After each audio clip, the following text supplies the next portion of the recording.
like you're doing all the right things at work, but you're just not getting the credit you deserve? Well, a lot of the time, it boils down to one simple thing: perception.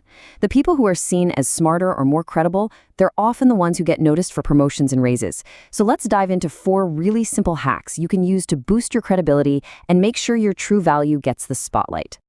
So, the big question is, how can I sound smarter at work? It's something a ton of high achievers think about. But let's be clear, this isn't about faking it till you make it. It's about making sure the way you communicate actually lines up with the great work you're already doing. And trust me, getting this right can be a total game changer for your career. And this is absolutely crucial. Authenticity is key. I love this quote from Dr. Sade Zahrai. She says the whole point of this is to be recognized for the real value you already contribute.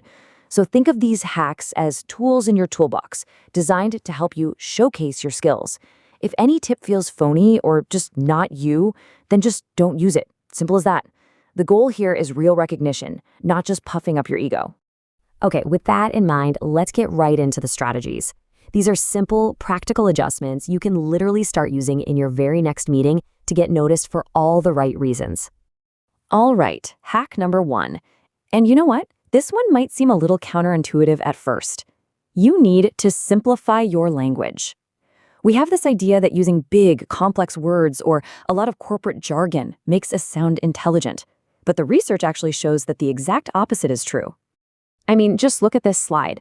The example on the left is a mouthful, right? You have to work to figure out what it means. But the one on the right, it's clear, it's confident, it's direct. There is fascinating research from a professor named Daniel Oppenheimer who found that we instinctively associate intelligence with this kind of clarity. When your message is easy for people to process, it reduces their mental effort, which makes you come across as more competent and totally in control. Okay, our second hack is all about tackling a super common problem: rambling.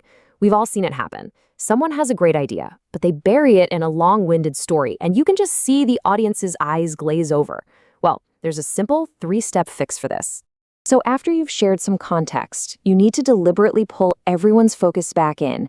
You can use a simple re-engaging phrase like, "But my point is this," or "The key takeaway is this," and then bam, you deliver your main idea in one single powerful sentence. It makes you look so composed, and it guarantees that your core message is the one thing everyone in the room remembers. Now, this next hack taps directly into psychology. It turns out there's a powerful, proven link between how confident you seem and how competent other people think you are. Now, this isn't about being arrogant at all. It's just about projecting a little self-assurance.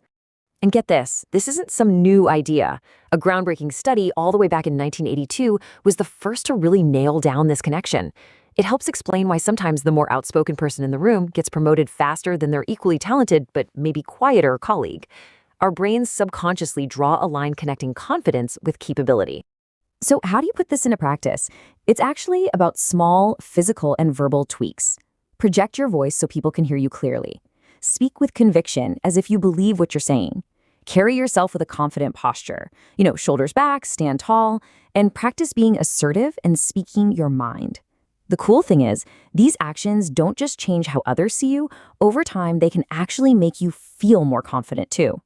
And that brings us to our final hack, which is all about the power of word choice. Making tiny, strategic upgrades to your professional vocabulary can have a massive impact on how you're perceived. It's really about picking words that signal professionalism and control. Let's just look at a few examples here. Instead of saying problem, which can sound a little scary, try using complication. It sounds like something you've got a handle on. Instead of change, which can make people nervous, try modify, which sounds like a smaller, more manageable adjustment.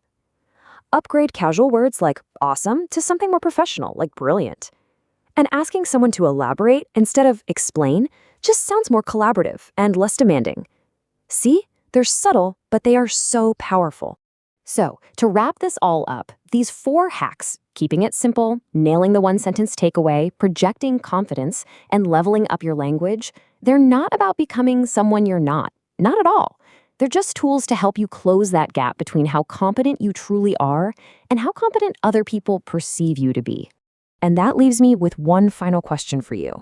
Take a second to think about your own personal style and your workplace. Which one of these strategies feels the most authentic for you to try first? Maybe even tomorrow. Because at the end of the day, the best hack in the world is the one you'll actually use to go out there and get the recognition you've already earned.